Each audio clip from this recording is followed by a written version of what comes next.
Welcome to Big Fish, Little Fish, everybody, on a Sunday. We're Craig Thompson. We go to the huge grass track at Methven, and they have a huge Methven Cup. Who would have thought the first and third favourites for the New Zealand Cup turning up? And to be honest, even off 30 metres, I think they'll still be too good for what's a quality field. Yeah, morning, Michael. A great field. It surprises me as well. Not so much that one of the two is there, but I'm surprised that maybe Self-Assured is there. He's backing up from last week. I thought Spankham they probably would put him because he needed the fitness, where Self-Assured's been there and done that. Maybe it's a case that he needs 3 runs, Michael, to get off the unruly, and this is another chance to step him away and tick off 2 of the boxes after he stepped away cleanly last week. Not sure the grass is really his go. I don't think it'll hinder him, but it certainly won't help him. He is a speed horse, and yeah, I don't know. It's a funny race, Michael. It wouldn't be surprised if he got beaten, or it wouldn't be surprised if he won by 5 lengths. So I think it's a really tricky race. Yeah, for those people who look at the grass track racing and think, well, what do you make of all that? How does it affect them?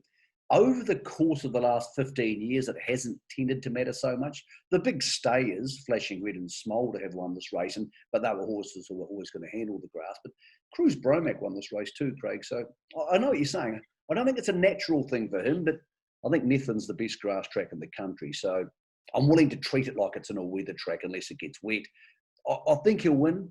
I think he'll be probably carted into the race at some stage, Self-Assured. But I'm interested to see how much Spankham improves between last week and this week, because he was good last week and he did run second in the New Zealand Cup last year.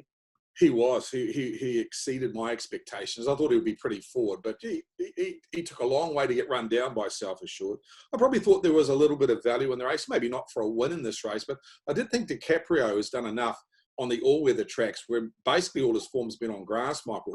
I mean, he ran second to Classy Brigade on the all-weather track last time, and he's won 6 races, all 6 of his races on the grass. So I think he's one of those horses that certainly would be advanced or helped. Yeah, advantaged by the grass track. God, there's some big fields here today. I looked at one race that I actually was doing the form and I gave up. There was 22 horses in it. I know they're not all start. What are a couple for people having a bet today? Because it's a case, if you back a winner today, you're going to make some money.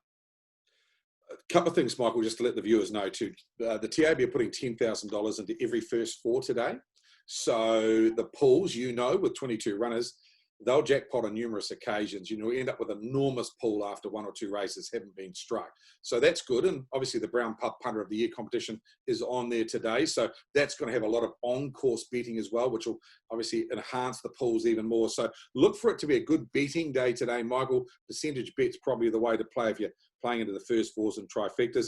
A maiden I want to tip you going into race number 4 is a horse called Harrison, trained by John Morrison. I think John does a pretty good job as a driver, but I think he does an exceptional job as a trainer as well. He doesn't have many horses, and he's certainly going well at the moment. This one trialled on this track last Saturday and trialled really nicely. So race 4, number 8, Harrison, I thought a very good bet in the maiden race.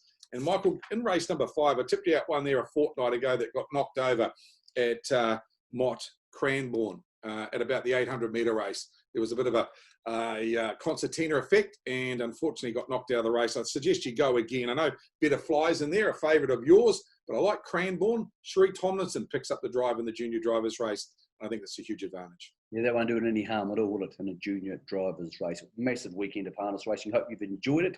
Big Fish and Little Fish. We'll be back next week trying to tip you some winners. If you are betting, bet responsibly, but also try and have some fun.